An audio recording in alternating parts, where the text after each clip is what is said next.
আজ মাত্র আইলাম আইতালে পরে কতক্ষণ লাগলো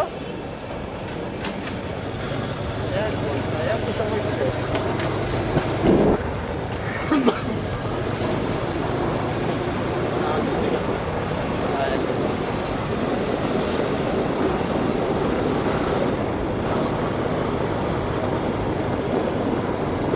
ময়মনসিংহের যে পার্ক জয়নুল আবেদিন পার্ক, তাই না? জয়নুল আবেদিন পার্কের প্রবেশ মুখ এটা। এটা কোন সাইড বলে এটারে? এটা হচ্ছে মানে পার্কের মেইন গেটটা এখন আসি নাই, জয়নাল আবেদিন পার্কের যে গেটটা। আর জয়নালের সংগ্রহশালা যেটা, এটা হচ্ছে পার্কের ওই পাশে। তা আমরা হচ্ছে মাঠের সাইড দিয়ে যে রাস্তাটা গেছে এটা দিয়ে ঢুকতেছি পার্কের এখানে। পার্কের মেইন গেটটার সামনেই পড়বে, এই জাস্ট 10-15 সেকেন্ডের ভিতরে আমরা পৌঁছা যাবো। এই চলে আসছে। আমরা আজকে কি কি দেখবো? দেখবেন পার্কের মানুষজন আছে, খুব সুন্দর সুন্দর মানুষজন আছে। দেখবো। নদী, ব্রহ্মপুত্র নদ। নদ না কেন কি মনে হয় সে সেলুট দিবে আগে আমার এলাকা। এই যে আমরা পাশে দেখতে পাচ্ছি, এটা আসলে একটা বৈকালিক আড্ডার দারুণ একটা জায়গা। ব্রহ্মপুত্র নদ, ময়মনসিংহ জয়নুল আবেদিন পার্ক। তো খুবই মনোরম পরিবেশ, একটা সুন্দর বিকেল। এটা হচ্ছে পার্কের একটা ঐতিহ্যবাহী এই বৈশাখী মঞ্চ, যেখানে পয়লা বৈশাখের সমস্ত অনুষ্ঠান এবং প্রায় পার্কের ভিতরে অনেক ধরনের অনুষ্ঠান হয়ে থাকে এই বৈশাখী মঞ্চে।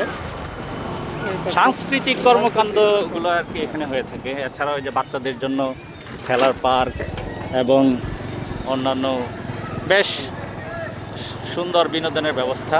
কিন্তু আমার কাছে সবসময় নদীই টানে।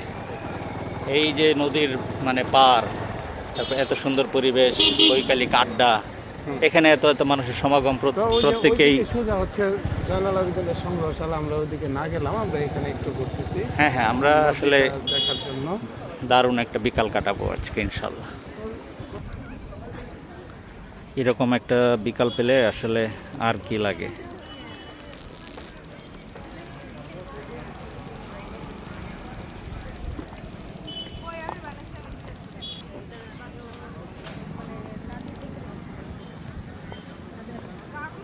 দেখলে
এটা চলে এটা মোটরসাইকেল কমা এটা